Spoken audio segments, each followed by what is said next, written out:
இளைய தளபதி விஜய் நடித்த தெறி படத்தை தயாரித்த கலைப்புலி எஸ் தானு சென்னை உள்பட தமிழகத்தின் அனைத்து பகுதிகளில் ரிலீஸ் உரிமைகளை மிகப்பெரிய தொகைக்கு விற்பனை செய்து சாதனை படைத்தார் என்பதையும், குறிப்பாக சென்னை ரிலீஸ் உரிமையை பெற்ற SBI சினிமாஸ் மற்றும் தானு ஆகியோர்களுக்கு மிகப்பெரிய லாபம் கிடைத்துள்ளது என்பதையும் ஏற்கனவே பார்த்தோம். இந்நிலையில் தானு தயாரித்த இன்னொரு பெரிய படமான சூப்பர் ஸ்டார் ரஜினிகாந்த் நடித்துள்ள கபாலி படத்தின் சென்னை ரிலீஸ் உரிமையும் தெறி படத்தை பெற்ற SBI சினிமாஸ் பெற்றுள்ளதாக கூறப்படுகின்றது.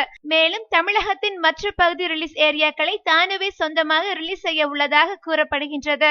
ரஜினிகாந்தின் லிங்கா திரைப்படம் நல்ல வசூலை பெற்றாலும் விநியோகஸ்தர்களில் சில ரஜினிகாந்தின் மீதுள்ள காழ்ப்புணர்ச்சி காரணமாகவே படம் தோல்வி அடைந்ததாக கணக்கு காட்டி நஷ்ட ஈடு கேட்டு பிரச்சனை செய்ததால் இம்முறை கபாலி படத்தை தயாரிப்பாளரை நேரடியாக ரிலீஸ் செய்ய உள்ளார் என்று கூறப்படுகின்றது.